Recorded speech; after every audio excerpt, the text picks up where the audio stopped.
Okay. Good morning, everybody. Happy Friday. My name is David Heacock. I'm the CEO of FilterBuy.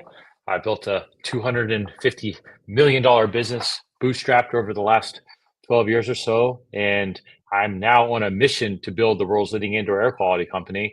And, I've made every mistake under the sun and will probably continue to make more, unfortunately. And my commitment with my content is to share those lessons that I've learned along the way. So hopefully you don't have to make the same mistakes that I did. And every Friday, I've been doing a live Q&A at 11 a.m. Eastern. Um, and, yeah, I'm here to take your questions and share with you any insights that I might have, at least from my perspective, to help you along the way. It's something I have grown to enjoy. So I would appreciate it if you would, hit the like button and subscribe so I can continue to justify doing it. We definitely have grown a little bit of a community here over the last month or two that we've been doing it, and I am excited to see where we ultimately can take it and what we can do with it. But I actually really enjoy the engagement and getting to answer your questions and see what people are thinking about, and learn from you all, and hopefully leave you with a nugget of wisdom or two along the way. But I hope everybody has a great week. We're coming up on the last week of January. And, if you have not, really gotten into your groove for 2025 yet, there's no better time than the present to start taking action against the things that deep down you need to be taking action against. I think last week we did an episode on bias to action, which is one of my core principles that I think about every single day. And it's something that, if I could encourage you to do anything, it would be to create that bias to action, because, I think that we oftentimes know the things that we need to be doing in our life to push it forward. And we oftentimes don't take action because we are either fearful or lazy. And both of those things are emotions that can be overcome. And I would encourage you to really think through and think about what are the actions in your life that you need to be taking, and you don't need to think about it anymore. You just got to go out and do it. And I think that if it's something that you're not really sure about, if you should take the action or not, then maybe that you should listen to that, and that's okay, because there are plenty of things we want to do that we shouldn't do. But what I'm talking about is those deep down, those gnawing things that you need to take some action, but you're delaying it for whatever reason. And those are the actions that you just got to go out and start grinding and taking and seeing what's on the other side of it. And that is the best advice that I could give to anyone today. And it's something that's top of mind. And last thing I'll say before I take questions is, most of the things that you hear me talk about over and over again, like focus or bias to action or persistence or resilience, the reason I talk about it so much is it's really not for you. It's a reminder to myself, because these are all things that I struggle with, and I think everybody struggles with. But it doesn't make them any less true. And because the things that I talk the most about are the things that I'm actually reminding myself of the importance about. So don't take all of this as me, telling you the one way of doing something, or the one way of taking action, or living a life. I mean, I want you to go out and find your own way.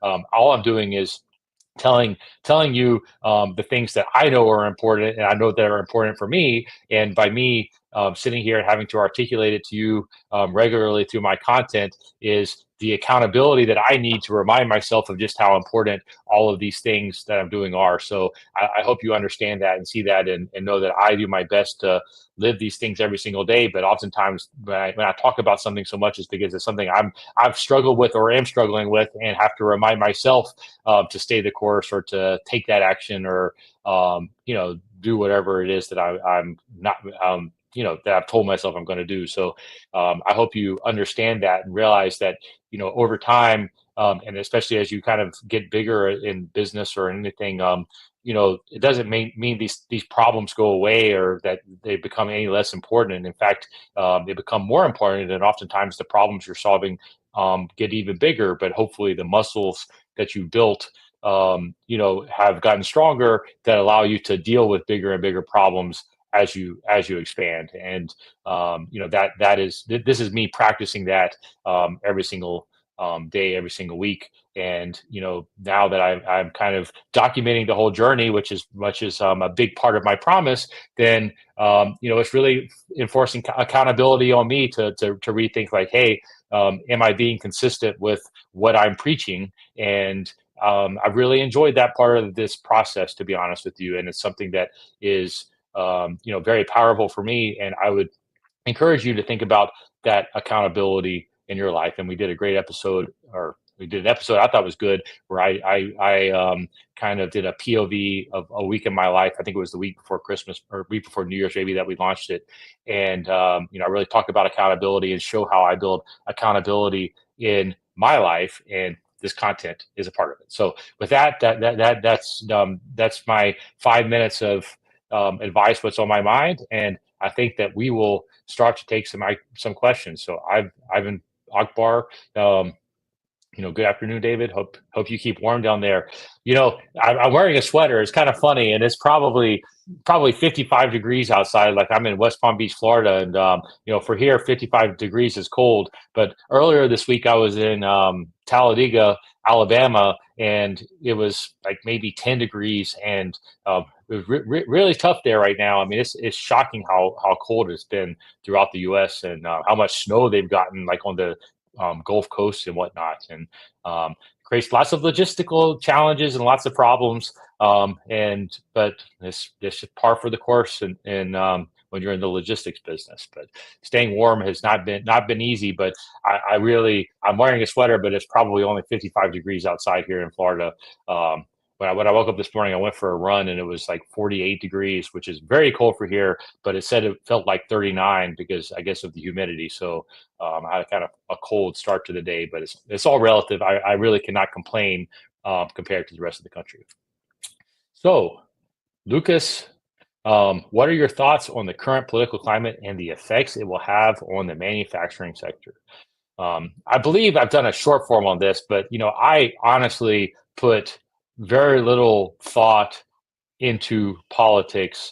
I prefer to focus on the things that I can control and not on the things that I can't. And so, obviously, if there's like a new regulation or new law that comes out, then I need to understand that, because we are going to have to abide by that. But aside from that, I can't control it. I have absolutely no levers of control over what our political system is going to do. Maybe some of these tech titans do, and that's why you see so many of them being so politically active now. But from where I sit, I don't have any control over that, so I choose not to focus on it. And I certainly want whatever is best for the country, and I hope we're on that path. And I'm a always optimistic person, almost no matter what, maybe to a fault. But it's not something that I spend a ton of time thinking about. And also, it's how I've set up my business. Is like, we are a U.S. manufacturer, and we basically don't import anything. We have a couple of like ancillary components that may be sourced overseas, but for the most part, everything is American made, and sourced. And that allows me to not worry so much about tariffs, for instance. If I was in that kind of business, it's something that I would be concerned about, because those are laws that are changing. I mean, and there's definitely a lot of change within that landscape over the last few months, and it's affected a lot of people. Like, I know, Mexico actually stopped allowing the people to import textiles and fulfill them to the U.S. Tax-free under the I don't know, Section 380, or I'm probably getting the section number wrong, but it's like a kind of a de minimis exception, where if a good shipped into the U.S. has a value under $800, it can be shipped tariff free. And it looks like that's actually likely going to enter the U.S. in the next few months. Which is going to impact a lot of people that are direct shipping into the U.S. Under that $800 minimum. I know Mexico already kind of enforce that because they don't want you know overseas textiles to be allowed to come in and shipped to the U.S. They would rather them have be made in Mexico. So actually, the Mexican government made a big change on that. So like, if you're impacted by that kind of stuff, then you, of course, you have to react and examine it and decide, hey, how am I going to react now? But like trying to forecast it and taking action against it is just not something that I would spend any time worrying about. And a good example of that, where I think I kind of practiced what I preached recently, is there's TikTok has been in the news so much, and there was talk about TikTok getting banned, and in fact, the it looked like they were going to, but 2 months ago, we kind of made a decision that TikTok shops and social selling is going to be very important going forward, and so we started making investments around that, and like the team was asking me, hey, do we want to hold off until there's clarity around this, because it's something that may be a problem in the future. And we decided to go ahead and make the investment and start figuring it out. And I knew there was some risk that it may go away, but I did not want to be left behind. And to me, it was important to go ahead and get started, and we did. And then somebody actually said to me, "Well, I told you so," when it shut down for a few hours on Sunday, and then now it's back up. And who knows what's going to happen with it in 3 months? Maybe it's here, maybe it's not. I don't know, but I'm not going to ignore it, and I'm not going to really change my behavior with because I think that there's a good chance it's going to stay, and I don't want to be left behind if it does. And so it's important for me to continue to invest and to figure it out. And if that changes, then I will change my strategy. But that's just a good I think with politics in general, this kind of has to be your your strategy, that you can't forecast the future.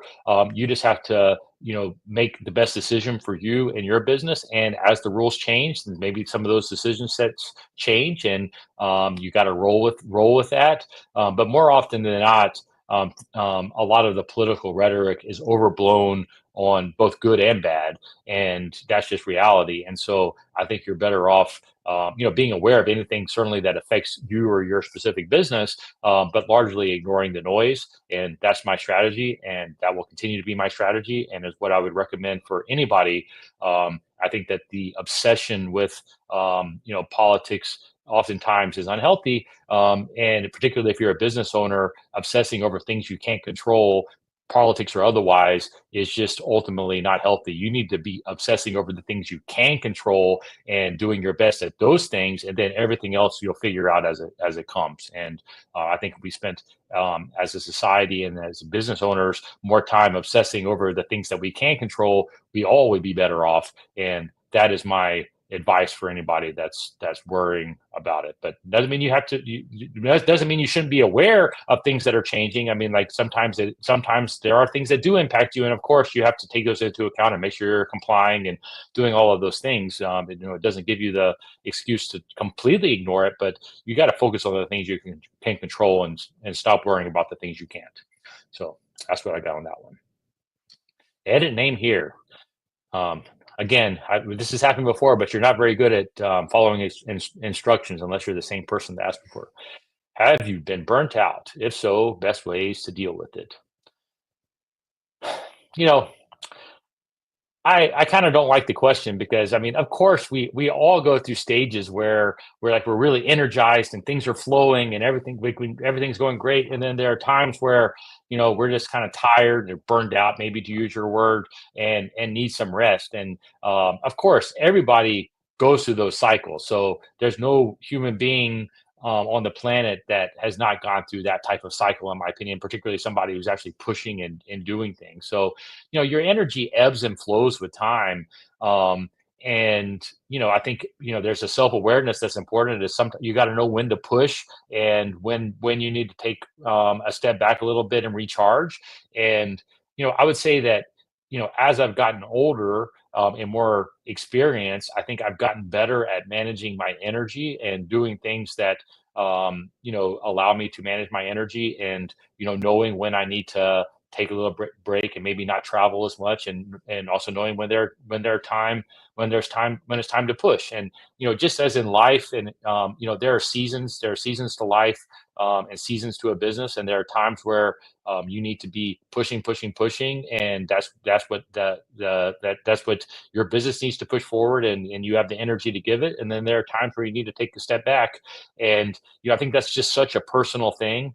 Um, the one cheat code that I would give, though, is that you need to be working on projects that fuel you, that energize you, and then taking care of yourself to allow you to put your energy into those projects. So, what that means is that if you're drained all the time, and always tired, then it comes down to two things generally. One, you may not be energized by what you're doing, which means that your vision or your mission is not consistent with who you really are as a person. And when people try to do something that they are not, then oftentimes that's very draining, which leads to burnout. And so maybe you need to rethink what your path is. And this is why I caution so much against following somebody else's vision or some influencer's path, because oftentimes if you're following somebody else's path, you're going to find that that is not consistent with what you really want out of life, and you're going to find that to be very draining, and that's going to lead to burnout, because it's not something that's really consistent with who you are and what you want to be doing. You're just copying somebody else. And I think a lot of people that really get burned out are living somebody else's dream, or doing things that don't fuel them and don't energize them. And I think if you're in that situation, then you need to really think about where you're putting your energy, because where you're spending your energy is something that you should be fueling you. Doesn't mean it's not hard a lot of times, but it should be something that ultimately fuels you, and you have, and it's actually energy giving for you, and not draining. And the second thing that happens to people is that they don't physically take care of themselves. I mean, it's hard, even if you're excited about something. It's very hard for you to give it the energy that it deserves if you're not physically taking care of yourself, which means getting good sleep, which is incredibly important, moving your body, fueling with good food, all of those things, which I've made the mistake of not doing that, many times, and I pay the price for it. And that's why it's something that I definitely prioritize now, taking care of my health, because it fuels the energy and my energy levels that allow me to go out and put all of my energy into my mission of building the world's leading indoor air quality company. So those are the two things that I would look at: is one, make sure that you're fueled by your vision for who you want to be as a person, whether that be, personally, or through your career, or through building a business. I mean, you have to figure out what is the path for you, but you need to make sure that whatever it is something that, on balance, on most days, gives you energy that you're excited about doing, and that is going to keep you from getting ever too burned out. And the second piece of it is take care of of yourself and your physical health, and make sure you're getting good sleep, and make sure that you're eating well, and moving your body. It's really that simple. I mean, we all know what we're supposed to do, but it's so hard to do. But those are the kind of two things that I really focus on. And I think if you focus on that, then burnout in and of itself is not going to be a persistent problem for you. Because if it's a persistent problem for you, it's one of those two things guaranteed. You have to go kind of analyze your life, analyze where you are, and decide which one of those things is causing that burnout, and focus on fixing that. And I think if you do that, then everything else will take care of itself. So good luck. Hope you figure it out, because there's nothing better than waking up every day and being fueled by what you're doing, and having the energy to go out and do it. There's no better feeling than that, and I want that for everybody, and particularly everybody that's watching this live stream. Noah Diamond, 4095. In the early days of your business, how did you hire your first full-time employees? Um, you know, I just did it. There was no grand strategy to it. It's one of those things, like hiring employees is like anything else. It's a muscle, and it's something that you learn as you go. I mean, and you can read all the how-to books and how-to guides that you want, but until you actually go and do it and experience it and fail, and succeed, and sometimes you're not going to ever figure it out. So, like, the question makes me think that you're probably overthinking the problem. But early on, most of my hiring was around, manufacturing type and manufacturing type employee base, which is, the type of employee that you need to hire is going to hugely dictate the strategy that you're going to have when you go to market. I mean, if you're looking for something that's super specialized, that's like quant trading in the finance world, then you're going to have one type of recruiting and hiring strategy. If you're looking for somebody to work in a factory or work in a retail environment, it's a completely different strategy. So there is no universal way to doing this stuff. You got to figure out what it is that you actually need to be able to achieve your business goals, and then go out and find the right hiring strategy for that. But early on, to be honest with you, I used a lot of temp agencies to get my first employees because I didn't know how to do it, and we were working in a small town and in a kind of with not a ton of people and not a ton of infrastructure, and so I used temp agencies that then I think we hired them after 90 days. We would hire them as full time employees or buy them out or whatever. So that, if I'm not mistaken, that is probably how I hired my first 30 manufacturing employees, was kind of outsourcing it to a temp agency because we did not have recruiters, we didn't have any way of managing and screening and doing all that kind of stuff. And I was impatient and wanted to get going, and so I basically outsourced that to a temp agency that helped us and paid them premium to do it. And actually, that's a lesson that I would give to anybody that was kind of starting a business. It's like, ultimately, you're probably better off not hiring employees necessarily at first. Maybe it's an agency or hiring a contractor to like an Upwork, or using temp agencies if you need physical labor or retail type labor, because that is what allows you to get started and start experimenting without a ton of risk, and you're not making like long-term commitments to people because you're kind of figuring it out. And that is really what I would recommend at the beginning if I was getting started in one of these things. And that's exactly what I did. So I wouldn't overthink it. I would just kind of start taking action and doing it. And oftentimes, like starting with a consultant or a short-term gig or a temp agency is really not the worst way to kind of get going with it. Because then once you learn what you need, then you can be more targeted in the employees that you're hiring in the future, and and hopefully built something that is worth for people to come in and work on. And that's generally the kind of top level advice that I would give for something like this. So good luck. Hope you figure it out. MJ. Hey David, I see that you're at 250 million ARR. How do you see yourself hitting 500 million? What tools would you need for success?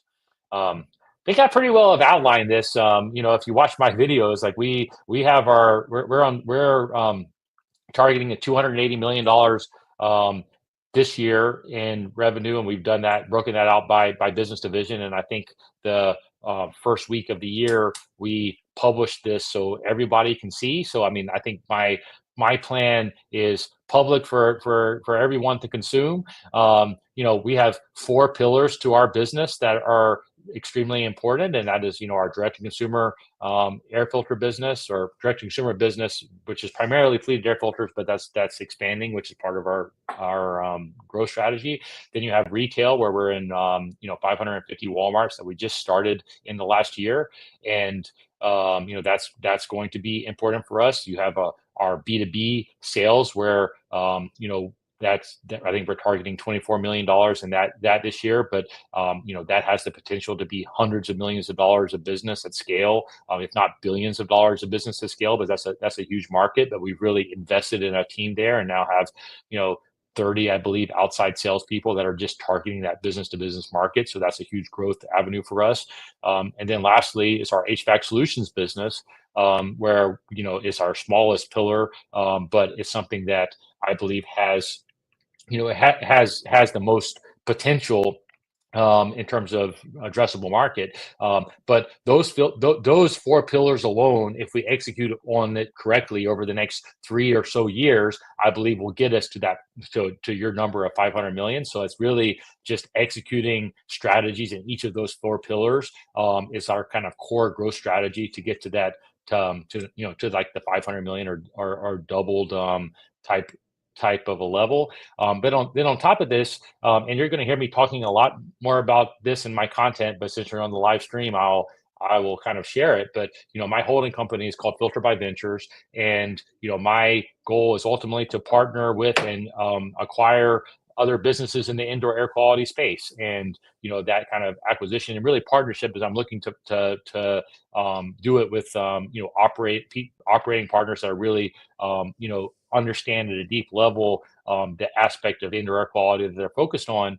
um, I really intend to grow that way and to grow our impact that way. And that's a big motivation for me doing this channel, because I want to, I want people that fit that bill to ultimately reach out and to, tell us what they're about and see if it makes sense for us to do something together. And that's where I really see us going from, call it 500 million to billions of dollars, is through that type of this strategy in the indoor air quality space. So that's really kind of the longer term vision and the longer term game, and why I'm doing this content, and why I'm being as transparent as I possibly can be, so that people know who they're partnering with, and what we're about, and they can just kind of see it, because what you see is what you get.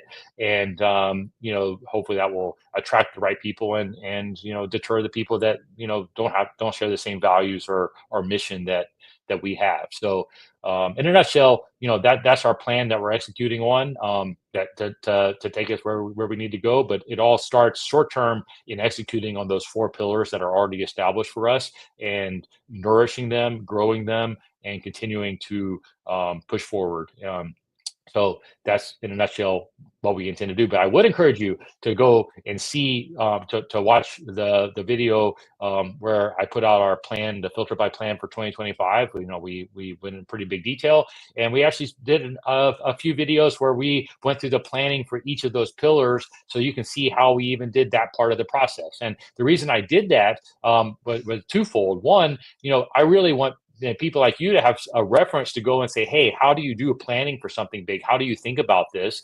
And I've shown a template for how you can think about it, regardless of what business goal you're trying to achieve. So I would suggest going and watching those, and that's the big reason why I did it, so you can understand how at least I think about planning, and maybe think about it from your perspective and make it your own. And that's something I would highly recommend. And the second aspect of it is really about accountability, and that's why the week before that, I put out that POV episode about accountability. And, for me, being so public about it and telling you on this live stream what it is that, we're focused on, how we are going to get to and achieve our goals, and then, sharing that through the YouTube videos and whatever, holds both me and my team accountable to achieving those. And we're going to show you how we do it along the way, and show you when we exceed them, and show you when we fail, and have to take a step back and reassess to push forward. I mean, both of those things will happen over time. And I'm here to show that and be transparent about it, and kind of show it, lead by example of how you build big things. And so I'm publicly talking about exactly how we're doing what you're doing on your question. That's kind of the whole point of my YouTube channel. And I really intend to be more and more transparent with time, because I want to be accountable, hold my team accountable, and bring the right partners and whatnot along for the ride, and hopefully attract the right people to help me on my mission of building the world's leading indoor air quality company. So that is the long answer to your question, but go watch my videos. Jamie Rhodes. Hey, I missed you on the Visit Topic this week. Did you see Filter by being so big when you started, or has it grown to a larger scale than you thought it was going to?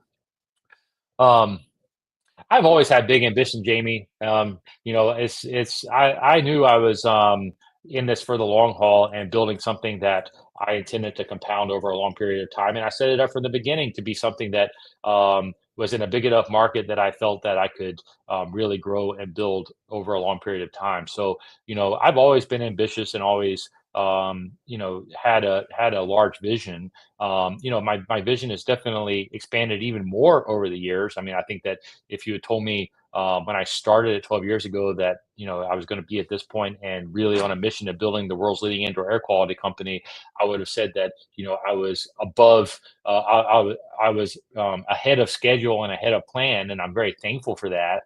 And I'm very excited, and really see I've committed my life to this and am committing my life to this and really am all in on making this happen and seeing where we can take this as a business and what kind of impact we can have. And it's not always easy, and as you know, it's not always fun, but it is something that I am 1,000,000% committed to, and it's a big reason why I am talking about it so publicly. Is a way to show people that commitment and be able to kind of share this over time with everybody. But I've always been ambitious, and I've always been a believer that big things take time, and a believer in compounding, to be honest with you. And it started small, and I've just been compounding it slowly, year by year, decade by decade, and that is what I intend to do for the rest of my life. And I really am fueled by that, and I love it. But it's not a get rich quick scheme. It's not something that anybody can go out and start and have tomorrow. I mean, like I've gone through a lot of pain to get to this point, and continue to take a lot of pain and deal with lots of adversity and problems along the way. And I've learned to be fueled by that and learn to appreciate that. But I know it's maybe hard for you or for other people to understand, but like I view us and view this business as truly just getting started. Like we're really at the kind of startup phase, in my opinion.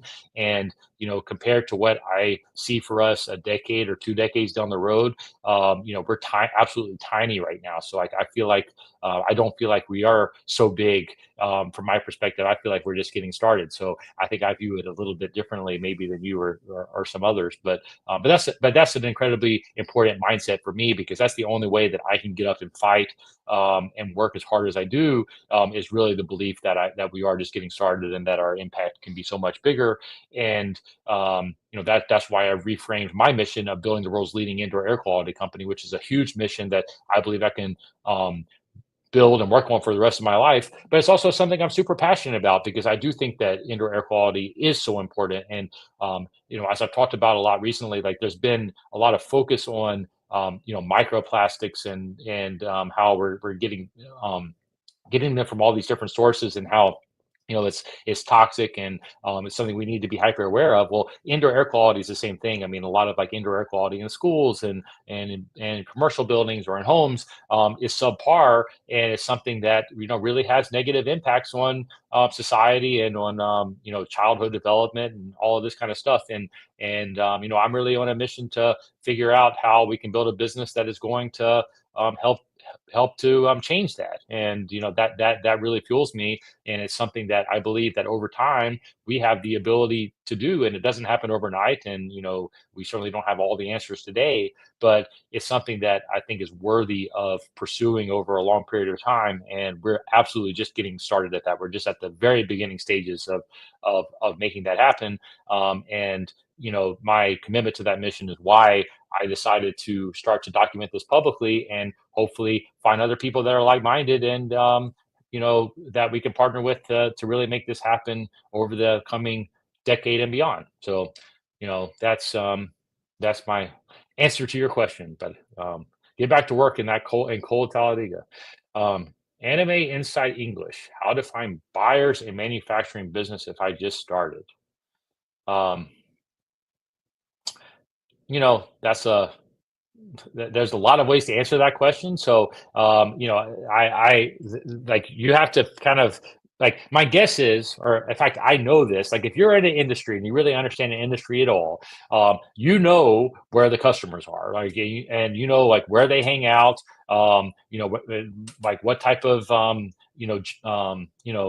internet forums to hang out on, or, where, or how, what kind of trade shows they go to, or who they're buying from, who their current vendors are. Like if you don't know all that stuff, then you have no business being in a manufacturing business. But like if you're in a manufacturing business, then hopefully all of those things, and then you got to go out and target it. And that's highly dependent on the industry. and your sales model. And there are lots of ways to attack the problem. I mean, like there are probably salespeople that work for competitors that understand all of these things. You can look at hiring them. There are probably consultants or buyers reps, or manufacturers reps that work in that industry, and you can go and target them if that is how your industry is made up. Maybe you need to be listing on Alibaba because that's how people would be searching if they needed vendors in your particular vertical, and that's how it would be found.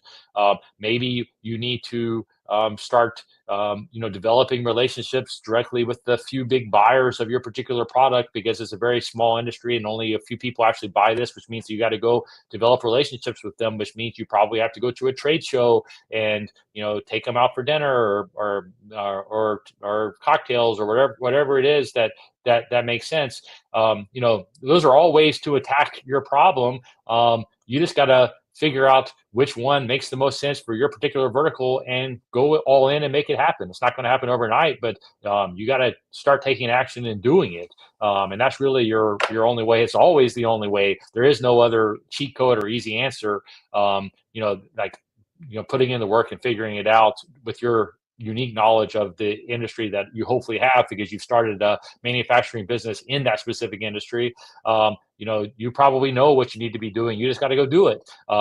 And I know that it may not be the answer you want, but that is the answer. I promise you, there is no shortcut. There is no cheat code to the problem you're trying to solve. It's going to be one of those things, and you probably know what it is already. You just don't want to do it, and that's why you're asking me the question. So. That's all I got for you. I wish you all the best. I mean, it's not. I know how hard it is to go out and sell, especially like if you're just want to be manufacturing, or you want to be an engineer and geek out over a particular product. It's not always fun to do the sales part. And maybe it's a time where you need to either hire somebody or find a manufacturer's rep to do it and incentivize them. That's perfectly fine. And a lot of businesses are built that way. But it's not easy, but life and business are not easy. But if you commit to finding a way in one of those, and you know your industry well, then I'm sure that there is a way if you just go out and do the work. So that would be my answer to your question, and I wish you the best of luck. Nadu NJ. Do you have any plans to expand your roadie local deliveries in other cities? And would you be interested in testing out that service with another company in San Antonio? The answer is yes. And it's something we'll be talking about a lot more. It's something that I think we're actually going to be able to expand with them quite a lot across the country.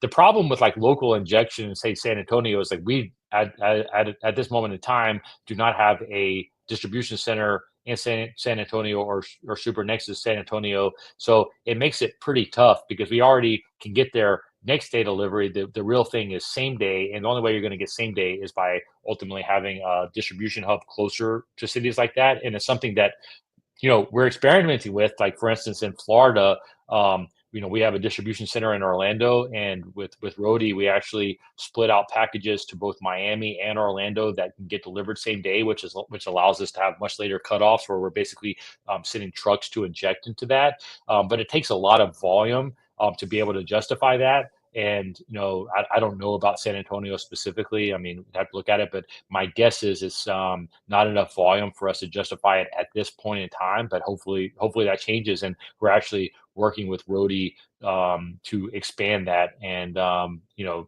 and do that in more and more markets over the next year. So it's something we're hyper focused on, but it's not super easy to expand outside of like 100-mile radius of our distribution centers. I mean, that's really the kind of sweet spot.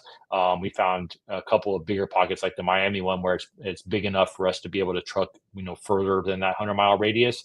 And I think we're going to find other ones that are like that. But to be able to consolidate that much volume to justify it takes quite a lot. Really takes like a full truckload of orders a day to be able to justify that. And we have a lot of volume, but we don't have enough to have a full truckload to like every major city like San Antonio, unfortunately. So it's something that as it makes sense, and as we get customer concentration and customer volume, we definitely will and look at it. But that's kind of the behind the scenes answer for it at the moment. But it's something I'm very focused on. Actually, I had a big call about that yesterday, and I'm excited about some of the things coming in the pipeline. And it's something we're very focused on. And for us, the thing that I'm actually probably most excited about with that may not be obvious is less for our kind of direct to consumer business and more for our business to business segment, because being able to offer same day or early morning next day delivery to business customers throughout the country is something that I think is hugely valuable. And as we expand our B2B offerings and our sales team, is something that we're hyper focused on. And I hope that we're going to get, or I know that we're going to get better and better and quicker deliveries, and using services like Roadie and perhaps something like your service down the road, because it's definitely where I think logistics in the world is going. And um, I'm very focused on it, and it's something I actually enjoy toying with. So that would be the long-winded answer to your question. Praise IDOT. What's been your experience and overview about cyber security in manufacturing? Well, in manufacturing itself, I don't know, it's about cybersecurity, but it's about protecting your own internal systems and whatnot. And it's something that we definitely are focused on and have strategies around mitigating and making sure that we're backing up things appropriately and all that kind of stuff. But you know our machines and whatnot themselves are not connected to the internet, generally are not open, and are not super you know sophisticated, to be honest with you. I mean, they do very fairly basic things. So it's not something that I have a ton of experience about, because we're not doing stuff that's that's super critical in that way. I mean, I could imagine there are a lot of businesses where this is a very um, big thing that it has to be top of mind always. And if you're doing anything with security clearances and all this kind of stuff, there's a lot of stuff around that, and I've largely stayed away from it because it scares me, to be honest with you, and it's not something I have a competitive advantage in. So it's not something that I have a ton of experience to talk about, so I won't bore you with a longer winded answer. But I know it's a very big um, commercial space, so it's something that if you're focused on, I'm sure there are a lot of great commercial opportunities for you, and great industry to be in. So it's definitely top of mind for a lot of people. Jacob last, if you started over, what would you do? That's a good question. And like, honestly, like at this moment in time, like, and so if I started over, it would be, I guess, in 2025. I wouldn't have to go back in time and do it. It would be something. It would be a business I could build um, using AI that was competing with a business that had a lot of existing infrastructure that I would not need, because I was starting as an AI first type company. I mean, it's like that. That's the honest answer. If I was doing it, like, it would be 100% on that. I think that people completely underestimate how much change is coming in that world, and I have been completely obsessed with this topic lately. And that's what, because that's what my interest is, and what I see such a big shift in that is something I know that's what I would be spending my time on if I was starting over. So that would definitely be my answer. We're doing an episode about this tomorrow, actually, and so about automation and AI. And it's something that I kind of outlined at a high level why it's something I'm focused on, but it's a subject that I suspect I will be coming back to in deeper ways over the coming year or two, because I think it is just so important, and something that we all need to be focused on. But you know, what I would be thinking about is there are a lot of businesses and a lot of industries, particularly in the software sector. But I think if you could find something that was like a combination of software and physical sector, would be even better to replicate. But there's so many businesses that have so much infrastructure, whether that be employees or systems or outsourced software, all this kind of stuff, that is very difficult for industries to react quickly when change comes, that you could probably go out and replicate 90% of the features of that type of infrastructure with AI as a one person team or as a very small team. And I see more and more signs of the possibilities with this. And I've been experimenting with it myself and thinking about it, like how it's going to change some of our internal processes and whatnot.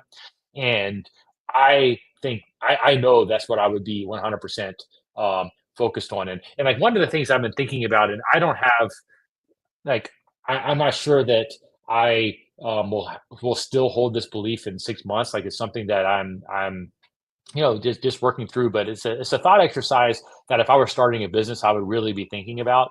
But you see so many in the entrepreneurial space. Talking about, hey, I'm just going to build businesses using all of these outsourced SaaS companies, which we do some, but we built a lot of stuff ourselves. And historically, like I started building everything myself because I had no choice.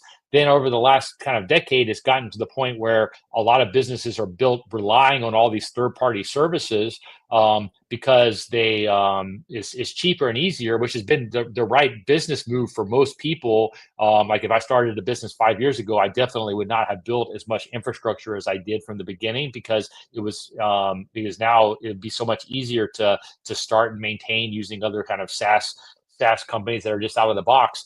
I actually think you're going to see that shift again back to where people are building their own infrastructure at a much cheaper cost rather than relying on all these third-party SaaS companies that in aggregate end up costing you a lot of money. I think it may take another year or two or three before that like becomes super widespread. But I just see the ability for AI to replicate so many of these businesses so much cheaper and allow you to actually if when you're operating a business like mine, it really unlocks a lot of potential value because you're able to build things that are purpose built for you and do it so much cheaper and so much easier.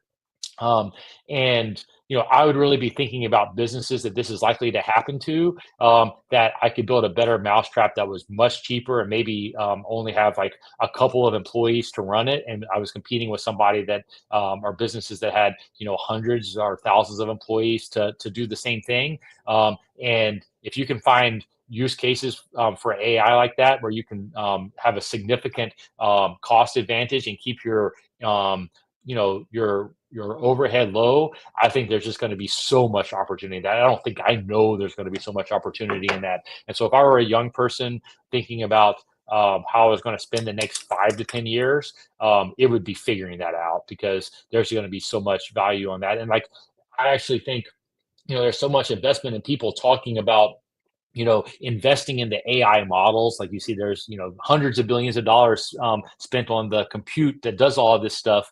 And my opinion is that over time, you're going to see that the actual value goes to the people that can figure out creative ways to use that to do a lot more in a lot more efficient ways. And that is what I would be focusing all my time on. And quite frankly, I'm spending like all my free time on this because I've become absolutely obsessed with it. I've been kind of red pilled on this in the last few months because I've seen some things that were not capable even a year ago using the same tools. And it really excites me because I see so much change coming in it. And if I were a young person, I'd 100% want to be doing it. I'm doing it now. I can do it in the context of my business. But if I did not have the context of my business, I was completely starting over. I would be going out and thinking, okay, what type of business could I build as a one person or maybe two-person team that would replicate something that a very large business is doing that was maybe in like a niche thing that I understood, and figure out a way to replicate it in a much cheaper way and really build a business that way. I mean, that would, like, I guarantee you if you did that it would work. And there's so many use cases for that. And the beauty of it is if you do that and you fail, the skill sets that you build doing that are going to be so valuable and so in demand, and you're going to be able to pivot into something big without a doubt. So if I was giving advice, I'd be all in on that. And I'd be all in on being a practitioner of that and actually figuring out how to use these things to solve like real world problems. And if you do that, then you're going to be successful. And that's what I think everybody should be focused on. Every company and every employee within a company should be focused on that because that is what is going to differentiate those that are successful in the future and those that are don't. The ones that embrace it and use it to be way more um, um, you know, um, to leverage their time in way bigger ways than ever possible before, and way more productive than ever before. And the people that just ignore it and are kind of scared of it are going to be the people that don't make it in the end. So I would be all in on that without a hesitation. And I hope you, if you're early on in your career, I hope you take my advice because that just sounds so exciting to me. Like I could get excited about that. And I wish you the best of luck. Alex Copeland, what is your cash to debt ratio and how do you finance your growth initiatives? Are you using cash from operations or cash from financing? I also ran in manufacturing with high overhead cost. Well, the beauty of a direct to consumer business is unlike most manufacturing businesses, you get paid upfront, or basically upfront within a very short window. And so that's how I've been able to bootstrap the business. To be honest with you, like we have very very little debt. Like the only debt that we have is against some equipment that we've had in the last few years. But like I basically run the business completely out of cash flow, and that's how I've been able to bootstrap the business. I think it's very difficult to build a business if you don't have a good cash flow dynamic, and I think that a lot of like pure play manufacturing businesses suffer from this. And you can have a lot of sales, but you can have a very negative cash position, and that is why you have seen me stay only in the direct to consumer business for our first decade, because like the retail and the B2B businesses that we're going after have actually the opposite of that. Is like those actually take more capital through your receivables or through your inventory levels, and whatnot. So I actually, for the first decade, only focused on businesses that were cash generative, and it had kind of good cash conversion cycles, because that's the only way, in my opinion, that you can really scale a business and get it off the ground. And so we've kept very very little debt, the whole time that I've been building the business. So it's almost irrelevant for us.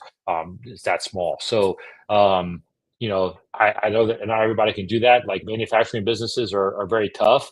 Like if you're like we're a direct to consumer business that happens to have a manufacturing operation, and so we're not manufacturing first, and it's very different than if you're in a pure manufacturing business where you're generally getting paid on payment terms and you have huge capital investment in terms of machinery, which thankfully we do not, and you have huge inventory costs, then it's going to suck a lot of cash, and you got to have a plan for that. And that's different for every business. Like I can't give you exact advice on it, and I don't want I don't want to lead you astray. So you'd have to look at your exact position and dynamics within your business on what your best options are, in terms of how to solve that problem. But generally it's going to, in a manufacturing business, is going to come down to three things. Like what is your capital cost for, sorry, what, like, yeah, your capital cost for like equipment and whatnot, and like what kind of return on capital are you getting? It better be very high, particularly in this interest rate environment, for you to invest in machinery. Otherwise you're in the wrong business. So you got to make sure you have a very high return on the kind of capital for the machinery and whatnot. Then you got to look at your payment terms, both on your receivables and your payables, and try to match that as much as possible. And maybe that means you got to go and negotiate with your customers and get them to pay you quicker and offer them discounts if they pay quicker. I mean, that having somebody focus fully on that can really help. And then also negotiating with your vendors. If you're getting paid longer from your receivables, then maybe you need to get do the same on your payables, and really studying that is going to be important.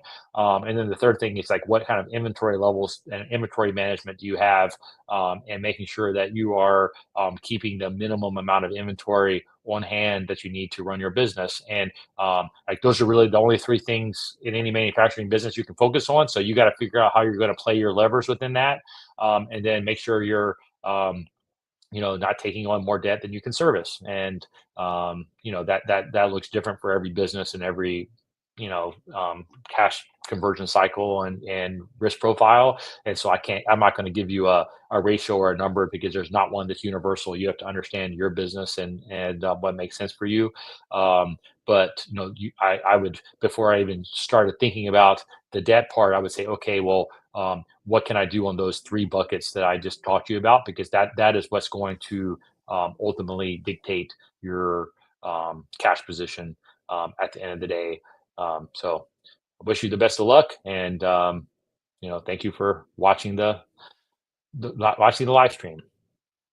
AO, with the new colored filter media, did you guys have discussion about it possibly being harder to tell if the filter is getting dirty? They all have, like, if you look on the side that the of the where the airflow where the dust or whatnot build up, you can clearly see when they're getting full or not. So I mean, it's something that we definitely looked at, but like we worked with Kimberly Clark to make sure that it's definitely apparent if when you're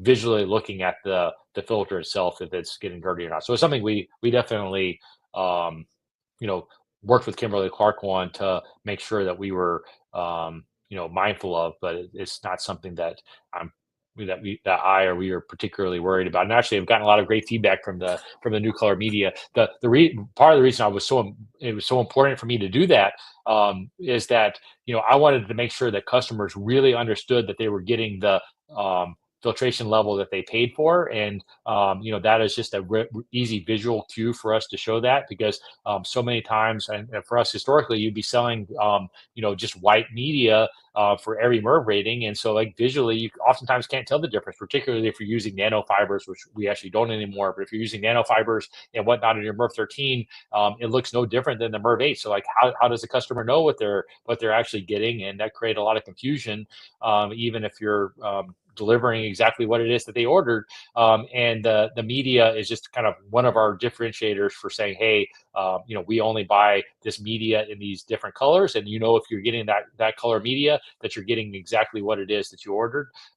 And it was important for us to have that visual cue, and that is the reason we did it. And also, like if you're on a retail shelf or out there looking for it, sometimes people don't remember what type they have or what MERV rating they have. And it was important to me that somebody could say, if they called their wife or their husband, like, hey, what kind of filter do I need? They can just say, hey, go buy the blue one. And that would be our MERV 13 filter, because that's what it is that they had. I mean, they have that visual cue for it. And so that is why the coloring was so important when we were going through that process. And I've been very happy with how it turned out, and we've gotten a lot of great feedback from it. So one more, then I got to run to a meeting. My locator. Have you considered creating a search engine using AI, giving customers and businesses find your projects and giving customers and businesses a better way to connect? I think you asked this before, if I'm not mistaken. So maybe you may be selling a AI search engine, and I think, as I told you before, I um, I have not put a lot of thought into it, to be honest with you. I like I'm not in the search business, or directly in the AI business, although it's something that I think a lot about, as we talked about a few minutes ago. Um, but you know, I don't really have any delusions of grandeur to believe that, like, we're going to create a kind of AI search platform that people are only going to use to buy filters. I mean, I would love to be I would love to be shown a path otherwise, and I would happily invest in it if I really believed in it. But we're a brand at the end of the day, and we want to be where people are naturally searching for products, and that's on Google, on Amazon, increasingly on places like TikTok, and other social selling apps. And we're going to be wherever customers are, if they're in retail or if they're businesses. We want to be wherever the customers are, and so we'll look at any platform that makes sense for us to be on, because we want to be where the customers are. But I don't. Unless I'm missing something, don't really see how I'm going to be able to get people excited about an AI search engine that's specific to us. But maybe send me an email if you have with outlining exactly how you imagine it working. And if I see the vision, I will look at it. But I don't, I would be lying if I said I saw a pathway for it at this point. So with that, I've actually got to go interview someone that's waiting for me, I believe. So I am signing off. Thank you so much for coming to this live stream. I think we probably have more than we've ever had show up today, and I really love to see that. I would appreciate it if you would hit the like button to make sure that we continue to gain that feedback to keep coming. I keep showing up. I really appreciate it with great questions. We had a lot of great questions today, and I really enjoy that. It makes it a lot more fun for me when we have good questions. We publish videos every Saturday morning at 9 a.m. I'd appreciate it if you would watch that. Um, and I will see you all next week. Have a great week. Last week of January. No better time than the present to go out and take some action and build something. And I'll be out here building and showing you how I do it. And I would appreciate it if you would go out and build for yourself your against your vision, and then come and tell us about it. So have a great weekend and a great week ahead. And I will see you next week, 11 a.m., ready to roll.